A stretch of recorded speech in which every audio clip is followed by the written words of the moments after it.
Hello, good evening and अस्सलाम वालेकुम। You are watching Game on है। मैं हूं Roha Nadeem. All eyes are on the Pakistan test side as they are moving और preparing to face England it at their home. इससे पहले कल के एपिसोड में भी हमने ये बात की थी। वेस्ट इंडीज को पाकिस्तान ने सेकेंड टेस्ट मैच में हराने के बाद सीरीज लेवल की, and while that win did put an end to the losing streak जो कि अवे टेस्ट में चल रही थी, there are still concerns about this test side and whether or not it is ready to face England in their home conditions. एक full strength England की team है। आज के शो में उस पे भी बात करेंगे, and we'll also take a look at the preparations of this Pakistan side. All of that coming up in tonight's game on है। अपने पैनल को इंट्रोड्यूस करवाते हैं। सबसे पहले the fastest to ever play the game, Rawalpindi express, Shoaib Akhtar. अस्सलाम वालेकुम Shoaib, welcome to Game on है। Thank you very much. उनके साथ जी हमें ज्वाइन कर रहे हैं as commentator, broadcaster and of course former test cricketer Bazid Khan. अस्सलाम वालेकुम Bazid, welcome back to the show. वालेकुम सलाम।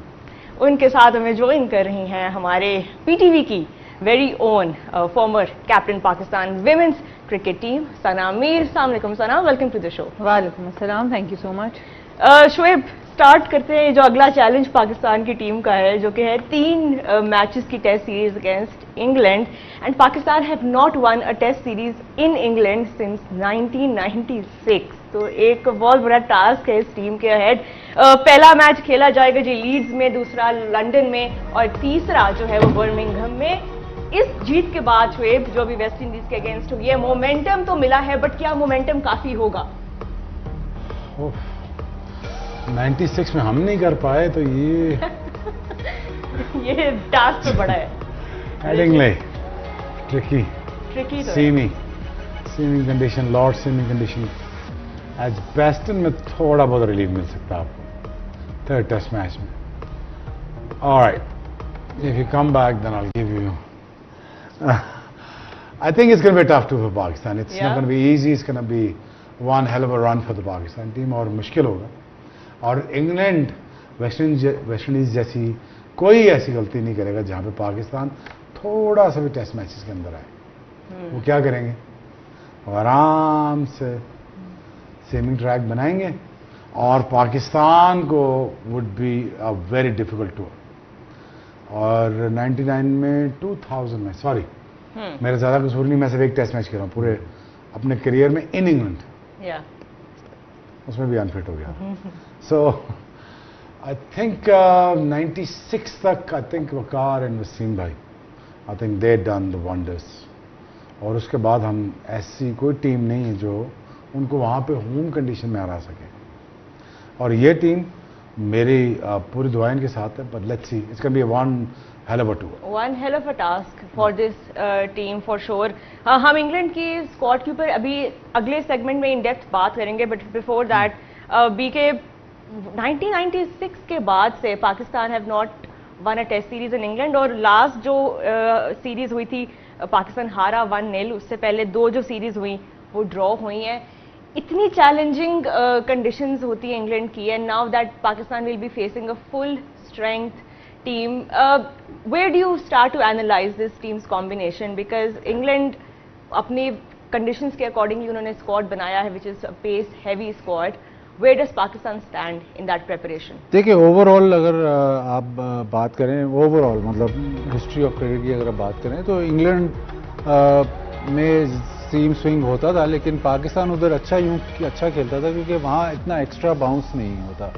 ऑस्ट्रेलिया में, साउथ अफ्रीका में जहाँ पे बाउंस ज़्यादा है वहाँ पे पाकिस्तान टीम काफ़ी स्ट्रगल करती रही। लेकिन जैसे जैसे पाकिस्तान टीम का मतलब अब डिक्लाइन शुरू हुआ तो उसी हिसाब से आपके ओवरसीज टूर में वो ज़्यादा नज़र आने लग गए। अब इस दफ़ा थोड़ा सा यूनिक इसलिए है कि अब मैं आपको बहुत ऐसे आज मैं बहुत इंटेलेक्चुअल बातें करने लगा हूँ जो मुझे जेब नहीं देती। लेकिन इस दफ़ा ये है कि एक तो यूरोप और इंग्लैंड में हीट वेव आई है, इस दफ़ा अब शदीद गर्मी पड़ी है। समर जो है उनका ऐसा कभी पहले बहुत ही कम हुआ है कि इतनी देर तक वो हीट वेव रहे। उसके बाद इस वक्त बहुत ज़्यादा क्रिकेट हो रही है इंग्लैंड में, खासकर अभी सना भी टैप मैट या कौन सा आपने खोला हुआ था उस पर भी देख रही थी, 100 भी चल रहा है, सारा कुछ हो रहा है, तो बहुत ज़्यादा क्रिकेट हो रही है। प्लस ये बिल्कुल एंड ऑफ द सितंबर में आमतौर पे टेस्ट सीरीज नहीं होती, ये सितंबर में जाके खत्म हो रही है, तो बिल्कुल एंड ऑफ द सीजन है। तो अब पिचेस कैसा बिहेव करेंगी, जो शुएब भाई बात कर रहे हैं कि वो चाहेंगे कि बॉल सीम और वो करे, लेकिन वो पिचेस टायर्ड होंगी, वो पिचेस स्लो होंगी। तो मुझे शक ये है कि वो जिस तरह चाहेंगे कि जिस तरह बॉल फ्लाई करे, कोशिश तो उनकी यही करेंगे, लेकिन उनके लिए बड़ा मुश्किल होगा, क्योंकि बिल्कुल एंड ऑफ द सीजन है। ये सारी जो मैंने आपको बातें गिनवाई है, उसके लिए चैलेंज उनके लिए ये है कि उनके स्क्वाड में तो एक ही स्पिनर है, और क्योंकि बेन स्टोक्स अब नहीं है, तो उनके पास वो कैपेबिलिटी नहीं रही उनके 11 में कि वो स्पिनर भी खिला सके। अगर उन्होंने फास्ट बॉलर्स खिलाने हैं तो कोशिश उनकी यही होगी कि पिचेस ऐसी बनाएं जो फास्ट बॉलर्स को सपोर्ट करें, लेकिन वो बनाना end of the season after such a hot summer, और स्पेशली इंग्लैंड में जहाँ पे आप सितंबर में पहले तो नामुमकिन होता था कि सितंबर में कोई टेस्ट मैच हो, लेकिन अब तो वो इतनी ज़्यादा क्रिकेट है कि वो उस तरफ चली गई है। तो एंड ऑफ द सीजन आया कि वो पिचेस ऐसी होंगी, आया कि वो उस तरह की बना सकेंगे, या आया कि उसमें उतनी जान होगी, वो देखने होगा। ये एक दो तीन चीज़ें शायद पाकिस्तान की फेवर में जा रही हैं। Just one of the many headaches जो कि इस वक्त इंग्लैंड की टेस्ट साइड को बॉदर कर रही होंगी, but we'll talk about that just in a bit. But Sana, हमने कल के शो में भी टेम्परामेंट की बहुत बात की, और इस वक्त ये भी एक बज़वर्ड बना हुआ है पाकिस्तान टीम को जब हम डिफाइन करने की कोशिश करते हैं, टेम्परामेंट। अब ये वेस्ट इंडीज के अगेंस्ट मैच जीतने के बाद, और इंग्लैंड में पहला मैच 19 को स्टार्ट हो रहा है, बहुत कम टाइम है, बेरली अ फ्यू डेज, 10 दिन के करीब का टाइम है जिसमें कि उनको अपने आप को फेमिलियराइज करना है। There is no warm up fixture, there's nothing else. They head straight into the challenge. How much of a factor is that going to be? देखिए, फैक्टर तो होता है, you want to play side match, पहले आप जाते हैं इस तरह की कंडीशन में, और दूसरी चीज़ ये कि आप जीत के भी जा रहे हैं बिल्कुल स्पिन ट्रैक के ऊपर, जहां पर वेस्ट इंडीज़ में भी थोड़ा सा मूवमेंट, फास्ट बॉलर्स को बाउंस मिला, वहां पाकिस्तानी बैटर्स ने स्ट्रगल किया। लेकिन जो बाजिद भाई बात करें, इवन वर्ल्ड कप के दौरान, अभी तो वर्ल्ड कप के बाद 100 भी हुए हैं, और इंडिया की भी सीरीज हुई है, उसके बाद पिचेस में और वेयर एंड टेयर आया। इवन वर्ल्ड कप के दौरान भी pitches on the slower side थी, जो जनरली आप इंग्लैंड की कंडीशंस जून जुलाई में देखते हैं, वैसी कंडीशंस नहीं थी।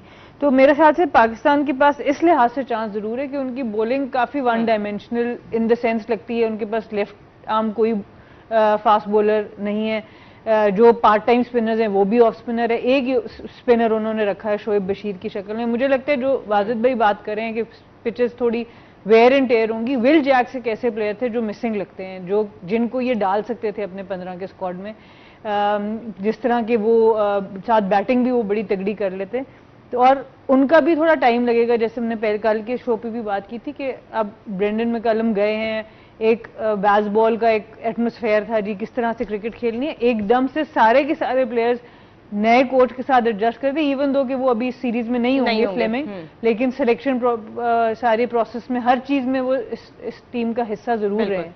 सो आई थिंक ये भी प्रोफेशनलिज्म दिखाता है उनके बोर्ड की कि अभी से साथ लेके चल रहे हैं आने वाले कोच को।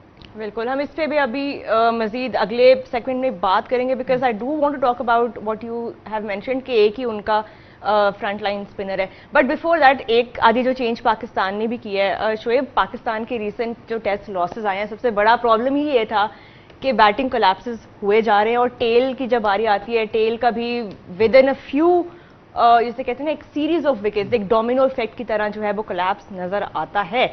अब पाकिस्तान ने एक बैटिंग कोच को अपॉइंट किया है जी, माइकल स्मिथ को, जो कि साउथ अफ्रीका के फॉर्मर फर्स्ट क्लास क्रिकेटर है। बैटिंग कोच का होना कितना जरूरी है? क्या फाइनली ये पोजीशन भी अब पाकिस्तान को नजर आया कि उनको टेस्ट मैच के लिए और वनडे के लिए एक चाहिए बैटिंग कोच डेडिकेटेड? अभी कौन कोच है? अभी कोई भी नहीं है। असद शफीक। अच्छा, वो खैर अपनी जिम्मेदारियों को वो पूरा करते हैं also as a selector, but ये जो एक टाइटल है बैटिंग कोच का, ये अब अच्छा फिर और क्या करना चाहिए? क्या होगा इससे? मैं वैसे नहीं पूछ रहा हूँ, कितना करना चाहिए? कितना करेंगे? बैटिंग कोच नहीं है, कोच नहीं है। अच्छा, शफीक क्या क्या करता है, मुझे ये बताइए। चीफ सेलेक्टर है वो, उस कमेटी में है वो। 6-7 काम करते हैं सुना मैंने। वुमेन्स क्रिकेट में भी हैं, मेंस क्रिकेट के भी सिलेक्टर 6-7 हैं, काम हाई परफॉर्मेंस कराची को भी देखते हैं, बैटिंग भी करते हैं। अब बैटिंग कोच चाहिए आपको? बैटिंग कोच अब मंगवा लिया। और कुछ चाहिए? नहीं, तैयारी पूरी करके हम तैयारी इंग्लैंड पूरी की कर सीरीज रही की है। तरफ जा रहे हैं। ये आपने 10 दिनों में आपकी तैयारी करनी है। ठीक हो गया। One step. अच्छा जी, आप नॉर्थ खेल रहे हैं, आप लीड्स में, ठीक है जी। अब नॉर्थ, मैं न्यू कासल के लिए, डरहम के लिए खेला हूँ, तो वेदर ऐसे शिफ्ट होता है ऐसे ऐसे। तो आप भी गेमिंग आप नॉर्थ, यॉर्क की साइड पे, लीड्स की साइड, कितने के अब जरा मैं निगेट करता हूँ बाजीद को, कितने के खराब होगा विकेट? वेस्ट इंडीज जितना होगा या पिंडी जितना होगा या पाकिस्तान जितना होगा, इनसे थोड़ा सा बेहतरी होगा, इतना थोड़ा सा बेहतरी काफ़ी है।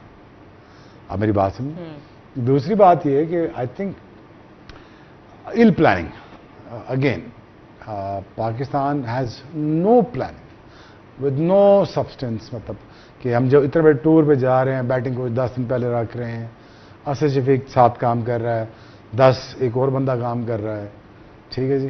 तो पता कुछ नहीं है, स्क्वाड का कोई पता नहीं है हमें। But again it's going to be a very very tough for Pakistan with ये इमेजिन कर देना कि एक वेल स्ट्रक्चर्ड टीम के खिलाफ, जिनके पास बॉलिंग, बैटिंग स्ट्रक्चर, इंफ्रास्ट्रक्चर, एक पूरी इनके पास रीडिंग है आपकी, उनके खिलाफ आप खेलने जा रहे हैं, तो it's going to be a very tough task. So I have high hopes from England, not from Pakistan, because I think it's not going to be easy tour for Pakistan. 10 दिनों में कोच, बैटिंग कोच क्या ही समझा लेगा? VK आप इस पे क्या add करना चाहेंगे माइकल स्मिथ की अपॉइंटमेंट? टेक्निकल क्या समझा लेगा वो ज्यादा से ज्यादा 10 दिनों में, जो 10 सालों में जैसे टेक्निकल बंदे ने एक बात भी नहीं सीखी। पॉइंट ये है कि अभी व्हाई नाउ ये जो एक अपॉइंटमेंट आई है, फिर कब आनी चाहिए थी? वो तो पहले आ गई थी, चैंपियनशिप साइकिल भी शुरू होने वाला है, कभी तो करनी थी ना अपॉइंटमेंट। तो वो खैर अब इस पे डिबेट हो सकता है कि कितना एक्सपीरियंस उनको है इंटरनेशनल क्रिकेट का कोचिंग वाइज, लेकिन हमारे यहाँ तो जो आपके हेड कोच है उन्होंने पहले इंटरनेशनल कोचिंग की नहीं थी, तो वो डिबेट भी आप नहीं कर सकते। तो ठीक है, आपने रख लिया कोच, वो बिल्कुल सही है, लेकिन प्रिपरेशन मैंने ये वेस्ट इंडीज सीरीज से पहले ये बात की थी कि पाकिस्तान का कोई before the West Indies series Pakistan के कोई इंगेजमेंट्स नहीं थी, कोई मैचेस नहीं थे, तो इजीली आप 2, 3, 4 आप साइड मैचेस वेस्ट इंडीज में अरेंज कर सकते थे, जो आपने नहीं किए। हालांकि बड़ा गैप था। अब आप कहेंगे कि गैप नहीं है, चले ठीक है, आप मान लेते हैं गैप नहीं है, एक शायद एक आधा है साइड मैच आपका, लेकिन बैक टू बैक सीरीज से सिर्फ एक ये फायदा है कि आप टेस्ट मैच खेलते हुए आ रहे हैं। ये नहीं है कि आप सीधा T20 एक टूर्नामेंट या T20 खेल के आप जा रहे हैं, सिर्फ एक ये फ़ायदा है। जो इंटरनेशनल क्रिकेट में जो टूर्स अरेंज होते हैं, तो जो टूरिंग साइड होती है उसके पास ये मतलब उनको मौका दिया जाता है कि आप मांग सकते हैं चीज़ें। आप कहते हैं कि जी हमें इधर साइड मैच दे दो, हमें प्रिपरेशन के लिए 2 हफ्ते पहले यहाँ पे 2-4 मैचेस दे दो, तो वो ओब्लाइज करना होता है और वो उनका फ़र्ज़ होता है जो होस्ट टीम है कि आपको वो मैचेस दें। अगर आपकी टीम इतनी अच्छी है कि आपको साइड मैचेस की ज़रूरत नहीं है और आपकी प्रिपरेशन इतनी अच्छी है, तो चले ठीक है, आप कहते नहीं हम जाते ही टेस्ट मैच खेलेंगे। बट अगर आपकी टीम उस तरह से कितने सालों से स्ट्रगल कर रही है, तो ये भी एक सोल्यूशन बन सकता है। आप देखें अभी एशेज़ का कितना बड़ा टूर था एशेज़ का, तो इन्होंने कितना क्रिटिसाइज इनको किया कि आपने पर्थ में साइड मैच क्यों नहीं रखा, और आपने एक लाइलैक हिल जहाँ पे बॉल पहुँचता नहीं है वहाँ पे क्यों साइड मैच रखा। तो उस पर काफ़ी डिबेट हुई। लेकिन पाकिस्तान के पास जो अब अपॉर्चुनिटी होती है, या शायद करते हो, मुझे नहीं पता कि वहाँ से जवाब नहीं आता या जो भी, लेकिन आपके पास जो अब अपॉर्चुनिटी होती है to prepare for a tour, preparation ये नहीं होती कि हम रेड बॉल का कैंप लगा लें, प्रिपरेशन ये होती है कि यार हमने 16 लड़कों का वाइट बॉल का स्क्वाड उसका कैंप लगा लें, ये प्रिपरेशन नहीं होती। जहाँ जहाँ उन कंडीशन में जाना है तो आपको पहले से पता होता है। इस टूर का इनको पहले से पता। वेस्ट इंडीज टूर का जो हमाकत यह है कि वेस्ट इंडीज टूर से कोई मैच नहीं है, 1 महीने पहले बल्कि 1.25 महीना पाकिस्तानी प्लेयर्स का कोई मैच, कोई तैयारी नहीं हुई, कोई मैच नहीं है, तो आप इजीली उधर 2-3 साइड मैच खेल सकते हैं। आपको T20 वर्ल्ड कप याद है, और USA वाला, उससे पहले कब कहाँ लगा था? इंग्लैंड से। ये तो एक लॉन्ग टर्म तैयारी का कैंप्स की उसमें से बाहर आ जाना चाहिए हमें। अब मुझे ऐसे ही लगता है कि अभी इन्होंने ये ODI टूर्नामेंट कराना है 4 टीमों का, जो एक और 4 टीमें आ गई हैं जो पहले नहीं थी। पहले चैंपियंस कप कुछ और था, अब कुछ और हो गया। 4 टीमों का टूर्नामेंट है वनडे, वो हफ्ते में ख़त्म हो रहा है, बैक टू बैक मुल्तान में मैचेस है और एक हफ्ते में ख़त्म हो जाएगा। उनसे कहेंगे हमें ये प्लेयर मिल गए और उनका फिर कैंप लगा देंगे। ये कैंप जो है ना, इससे मुझे बड़ी चिढ़ है। हर रजाक के साथ इन्होंने लगाया था वो स्ट्राइक फोर्स कैंप, उसको और निगेट कहते नहीं, वो नहीं ठीक। अब अमेरिका भेजेंगे, वहां पे कैंप लगेगा, हर जगह कैंप लगेगा। क्रिकेट नहीं खिलानी, कैंप लगा लो। चलें, पाकिस्तान की तैयारी के बारे में बात हो रही है जी। They are going to be facing England in a 3-मैच test series starting August 19th। यहाँ पे ब्रेक लेंगे। When we come back will take a look at England's squad. You are watching Game on है। Welcome back to Game on है। बात हो रही है Pakistan versus England test series की, जो कि August 19 से खेली जाएगी। पहला टेस्ट मैच जो है वो लीड्स में खेला जाएगा, उसके बाद Lord's and then Birmingham. Pakistan की स्क्वाड के ऊपर हम अभी मजीद आगे आने वाले दिनों में बिल्डअप करेंगे, बिकॉज अभी भी कुछ डेवलपमेंट्स है जो हो रही हैं with regards to injuries. But England के स्क्वाड के ऊपर एक नजर डालते हैं, because it's important to establish Sana, a lot is going on with this English side. They are in transition. They're being led by Joe Root. उनके openers में Ben Duckett, Emilio Gay, और उसके बाद मिडिल ऑर्डर में Jordan Cox, Dan Lawrence, Harry Brook and Ollie Pope. Wicket keeper Jamie Smith हैं और just one frontline spinner Shoaib Bashir. But ये जो आखिरी रो है ये सबसे इंपॉर्टेंट है, because they're going pace heavy. ये इनकी रीइंफोर्समेंट्स हैं and a number of comebacks happening for this English side. सबसे पहले सना, एक जो कॉमन चीज है पाकिस्तान और इंग्लैंड की टीम में फॉर दिस सीरीज, वो ये है कि there both teams are being led by new old captains. You know, it's sort of एक full circle moment for Joe Root as well and for Babar Azam as well. But let's start there, the captain Joe Root. बिल्कुल, एक थोड़ा सा surprise element जरूर है, शौक नहीं है पर सरप्राइज एलिमेंट जरूर है कि हैरी ब्रुक को तैयार किया जा रहा था, लेकिन आई गेस उनका भी ज्यादा रुझान बेसबॉल वाली क्रिकेट की तरफ था, तो शायद थोड़ा काम डाउन करने के लिए, थोड़ा सा टीम को वापस टेस्ट क्रिकेट के मोड में लाने के लिए उन्होंने जो रूट को वापस ले आए। और फ्लेमिंग की वापसी, फ्लेमिंग के आना जो है वो जो रूट का ये बयान भी आया कि वो आ रहे हैं इसलिए मैंने कप्तानी ली है। एक बड़ी वजह मेरी कप्तानी लेने की ये भी है। जैसे आपने कहा, डैन लॉरेंस की वापसी हुई है, 14-15 टेस्ट मैच खेले हैं, बहुत अच्छा काउंटी सीजन रहा है इनका, इनकी वापसी हुई है। फास्ट बॉलर्स, इनका भी उसी तरह का हिसाब है वेस्ट इंडीज का कि इनके जो बॉलर्स हैं सारे ऑलमोस्ट राइट हैंड, इंग्लैंड के तो सारे ही बॉलर्स राइट हैंडेड हैं, लेकिन इनके रिलीज पॉइंट से जो बाउंस और लेटरल मूवमेंट है उसमें बहुत फर्क आ जाता है। सो इनके पास उस तरह वेरिएशन जरूर है बॉलिंग अटैक में जब आप फास्ट बॉलिंग में देखते हैं, पर स्पिन डिपार्टमेंट इनका वीक नजर आता है। एक शोएब बशीर ही हैं, उसके अलावा जो रूट को खुद आना पड़ेगा बॉलिंग के लिए, और विल जैक्स की जैसे मैंने बात की, आई थिंक उनको हो सकते थे जिस तरह की कंडीशंस अभी इंग्लैंड की पिचेस में आपको नजर आ रही हैं। सो ओवरऑल बैटिंग में ऑब्वियसली जब आप बेन स्टोक्स जैसे प्लेयर को रिप्लेस करने की कोशिश करते हैं, वो आप फुली कर नहीं सकते।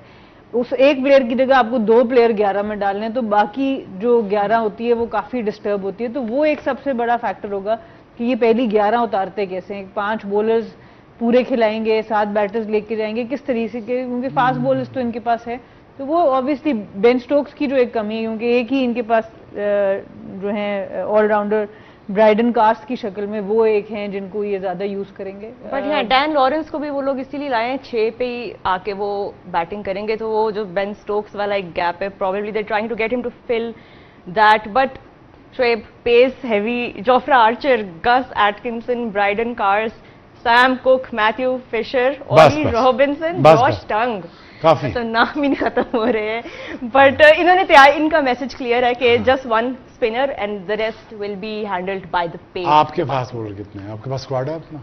हमारा स्क्वाड इस वक्त अवेलेबल है या हम नेक्स्ट एपिसोड में दिखा सकते हैं? आई थिंक अब इसको थोड़ी देर तक अपना स्क्वाड भी करते हैं, अगर अवेलेबल है तो दिखा देते हैं, because Shoaib wants to talk about the comparison, जो कि कंपैरिजन जरूरी है ना जी, वैलिड पॉइंट है इस वक्त। ये है जी पाकिस्तान का स्क्वाड।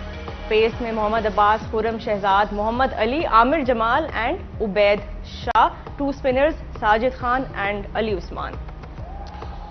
ऑब्वियसली यार, क्वालिटी ऑफ द टैलेंट उधर देखा जाए और यहाँ पर देखा जाए तो there is no match when it comes to fast ball. It's very as simple. और अगर आप मिडिल ऑर्डर में भी अगर आप देखें तो बहुत आगे हैं। Subject to fitness Saud Shakeel ji, अच्छा, is not fully fit. But ये अभी फिटनेस के कुछ अभी इवन शान मसूद का जो है कंफर्म्ड नहीं है कि वो भी होंगे अवेलेबल के नहीं होंगे, बट एक ही टीम क्योंकि अनाउंस हुई है for both the series, but he will be travelling with the team, so as soon as he is ready to play he will be back in the Well, side. you know, cut long story short is obviously, you know, there is no match between Pakistan and England team. And obviously, the England team is far superior team. When it comes to talent, batting, bowling, ammunition के पास पूरा है.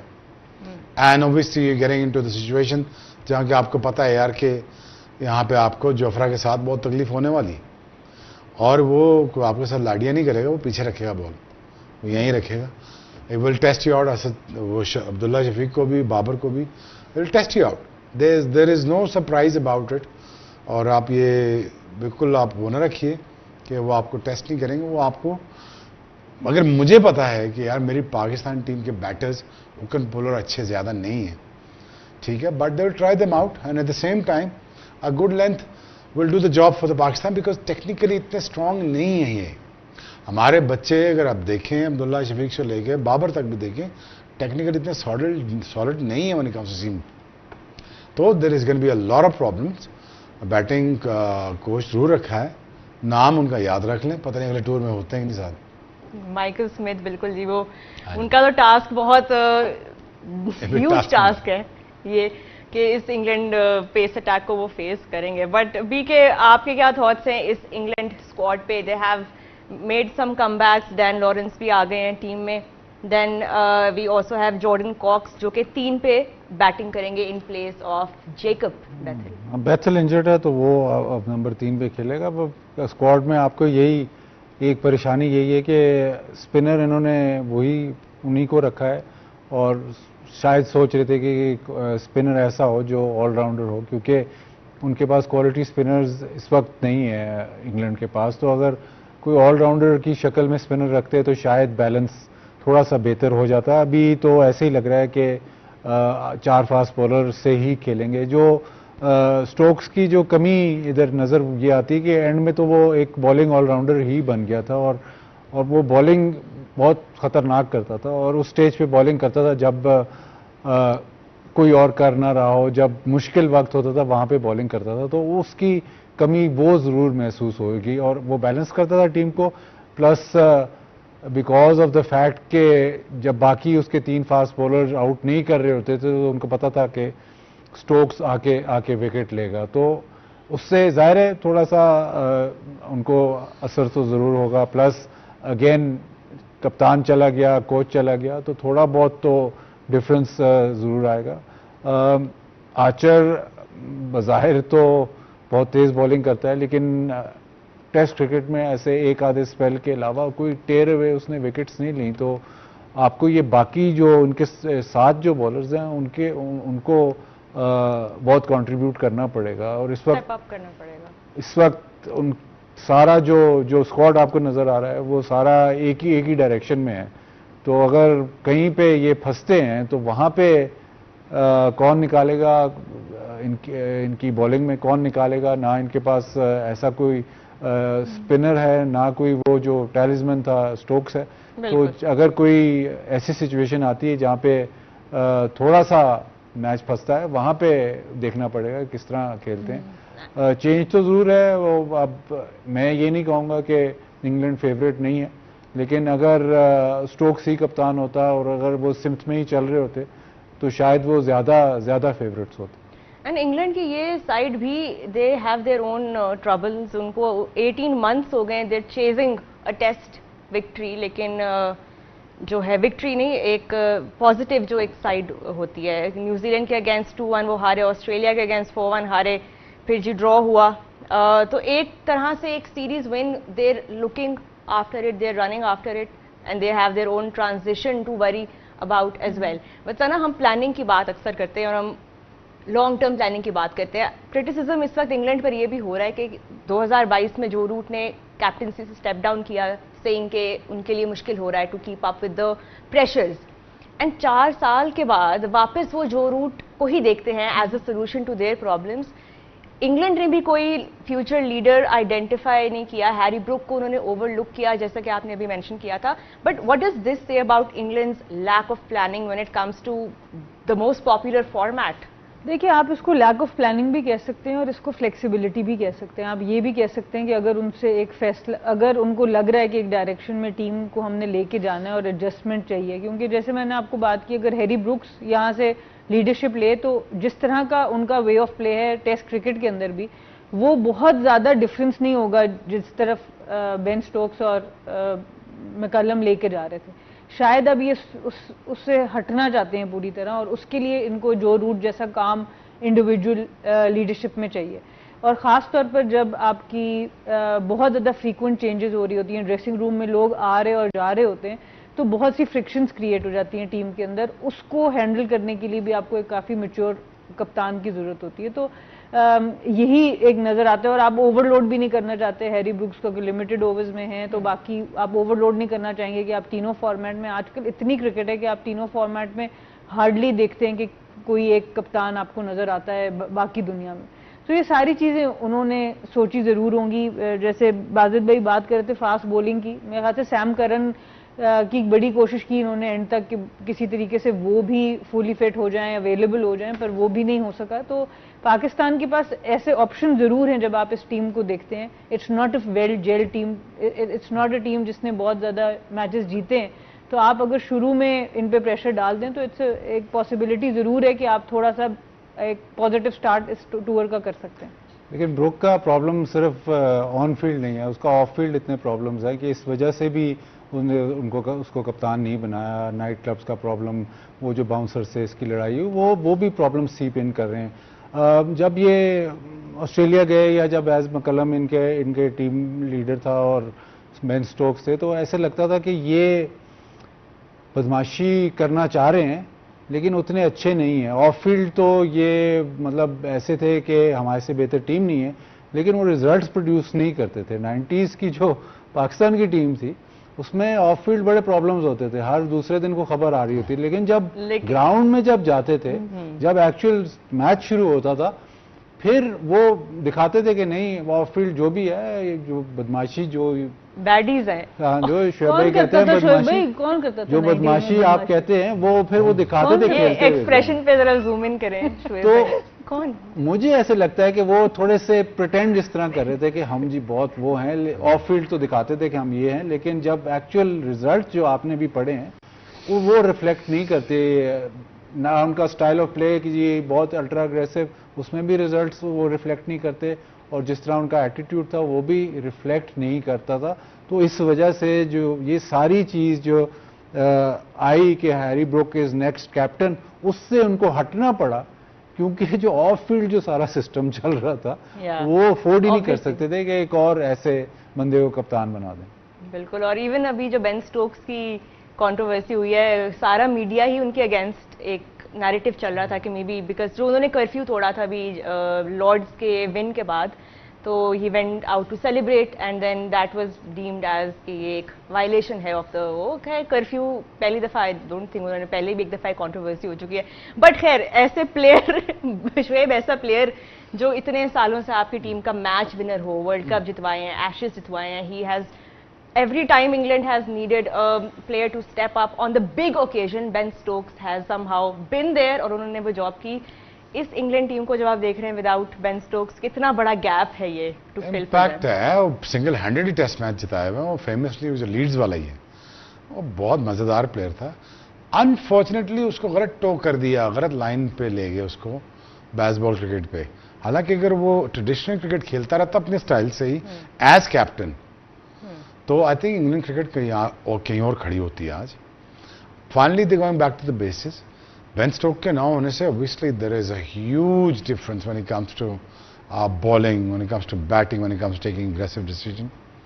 आई think is a character and is a very good lad, and unfortunately there is not that many character left in the England team जहां पे आप कह सकें यार Flintoff के बाद एक बंदा आया था तगड़ा, बेन स्टोक। लेकिन यह है कि अगर मैच जीत गए, मुझे ये समझ नहीं आई, अगर मैच जीत गए, मैच जीतने के बाद कौन सा कर्फ्यू?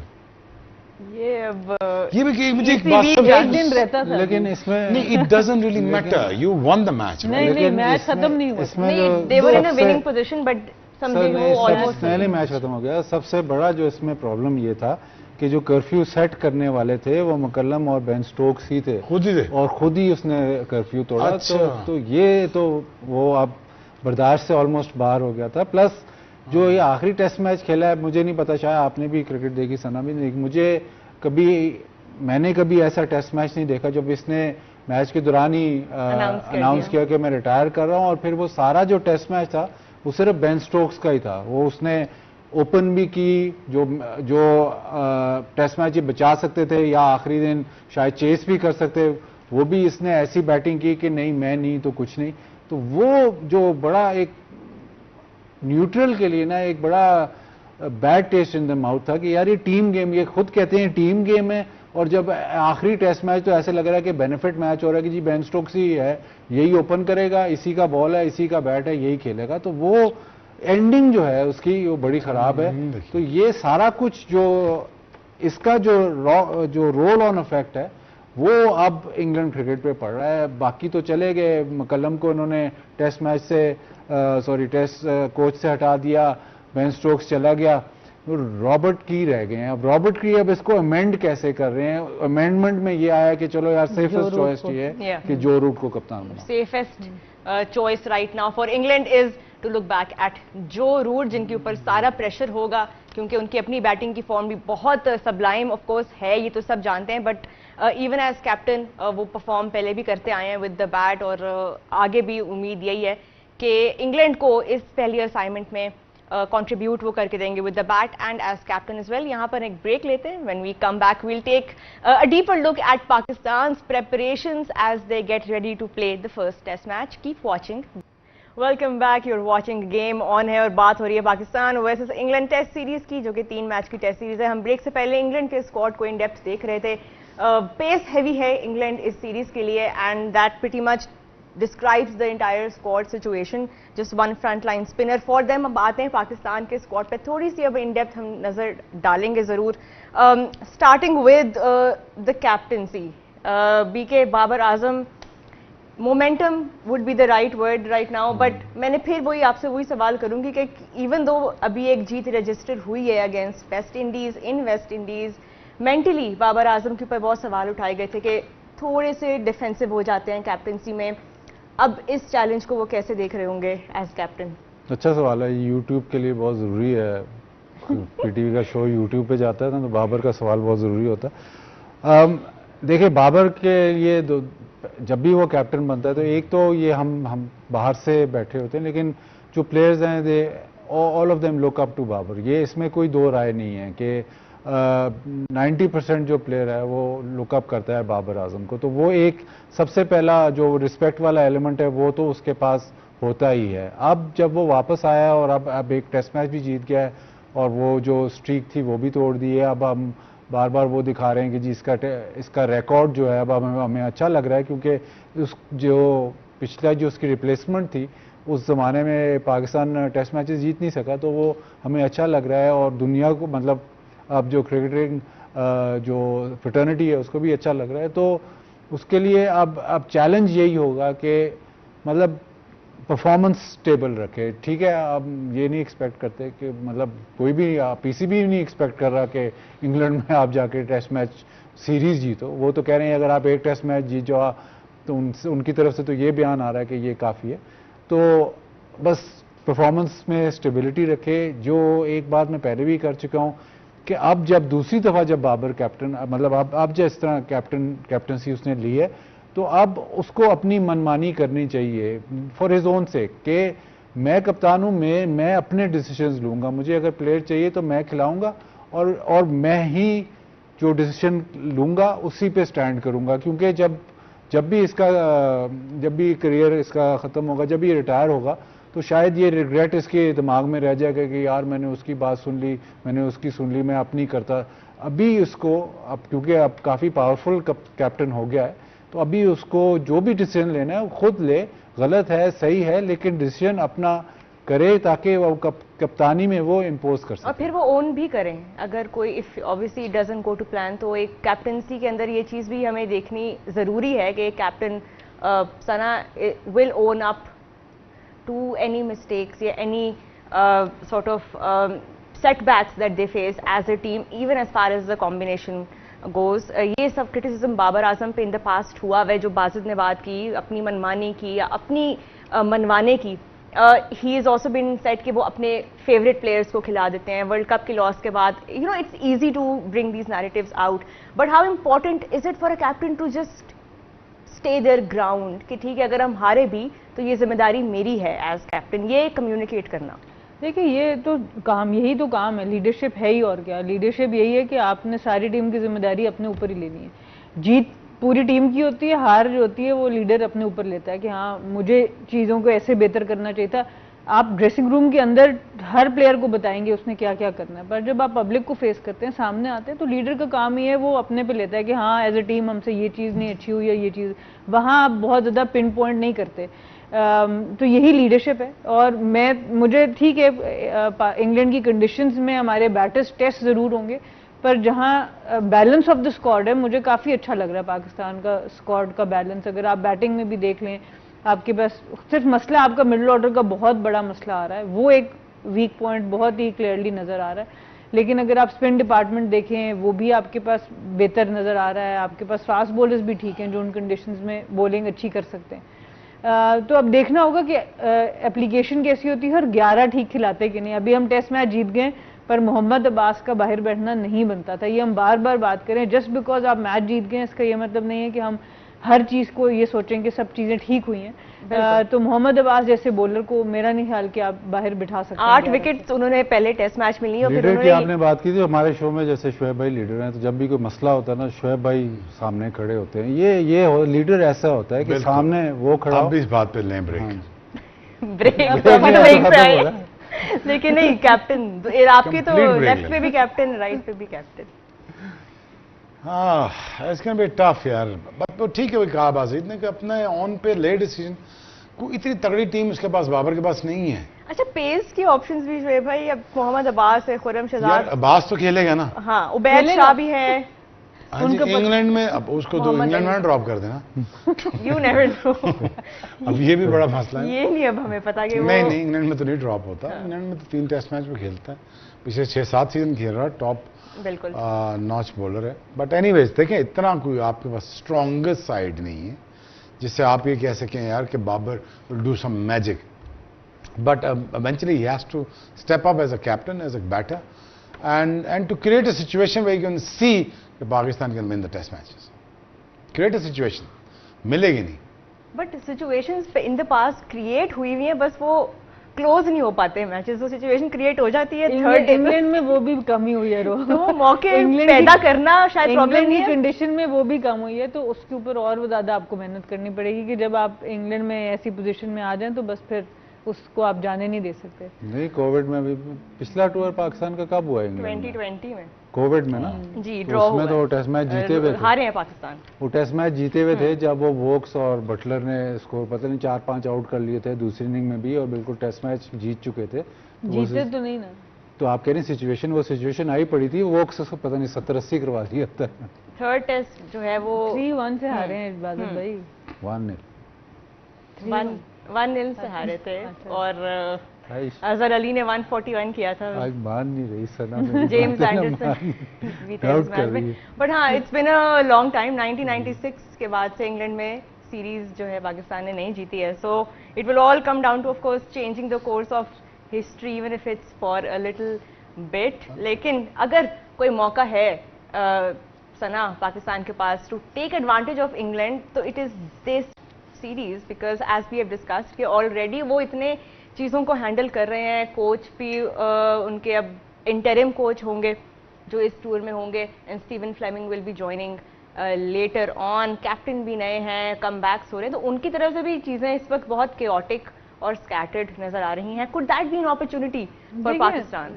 ऑब्वियसली जेकब बेथल का ना होना, बेन स्टोक्स का ना होना, ये वो थोड़ी सी एडवांटेज तो है जो एज अ ऑपोजिशन टीम आप देखेंगे कि अभी वो फुल स्ट्रेंथ स्क्वाड उनका उस तरह से नहीं है जैसे आप इंग्लैंड का स्क्वाड कहते हैं। तो अपॉर्चुनिटी आपके पास है, पर उसको अब आप एक्सप्लॉइट कितना करते हैं, उसको अवेल कितना करते हैं, वो अब टाइम ही बताएगा जब मैचेस शुरू होंगे।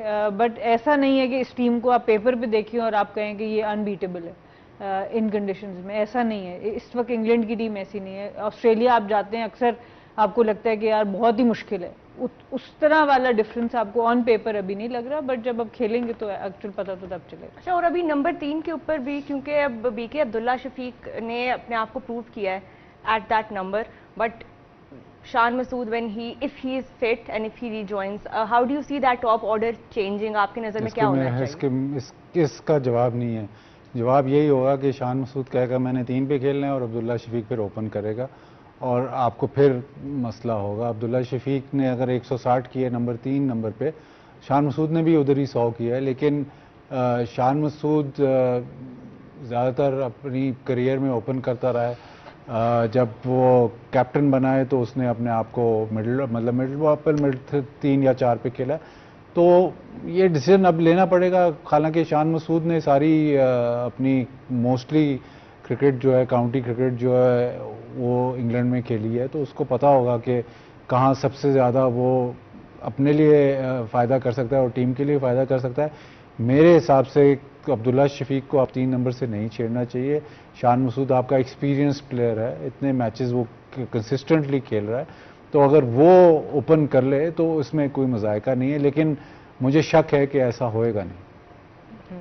बिल्कुल शुएब, इंजरीज का कंसर्न जो है वो इस वक्त प्रॉब्लम्स क्रिएट कर रहा है, दोनों टीम्स को प्रॉब्लम्स क्रिएट कर रहा है, बट पाकिस्तान के लिए भी ये प्रॉब्लम होगी सून टू फिगर आउट कि अब Shan Masood if he comes back, तो ये कितना इंपॉर्टेंट होता है to have options on the bench when you are, especially when you are touring a place like England, क्योंकि इंजरीज का कोई पता नहीं है, आपका कॉम्बिनेशन डिस्टरप्ट कभी भी हो सकता है। पाकिस्तान ने कोई इतना खास बेंच स्ट्रेंथ डेवलप की नहीं है in the last couple of years, but injuries कितना बड़ा प्रॉब्लम होती है ऐसी टूर? बहुत बड़ा प्रॉब्लम होता है और मैनेजमेंट के लिए बहुत बड़ा प्रॉब्लम होता है। और 3 टेस्ट मैच लंबा एक सीजन होता है। Whenever we talk about 3 test matches in a span of 26-27 days in between, शायद इससे भी कम, तो थोड़ा सा आपका ये बॉडी टेक अ टोल और आपको थोड़ा सा देखिए बैक टू बैक वो जोर लगाना पड़ता है।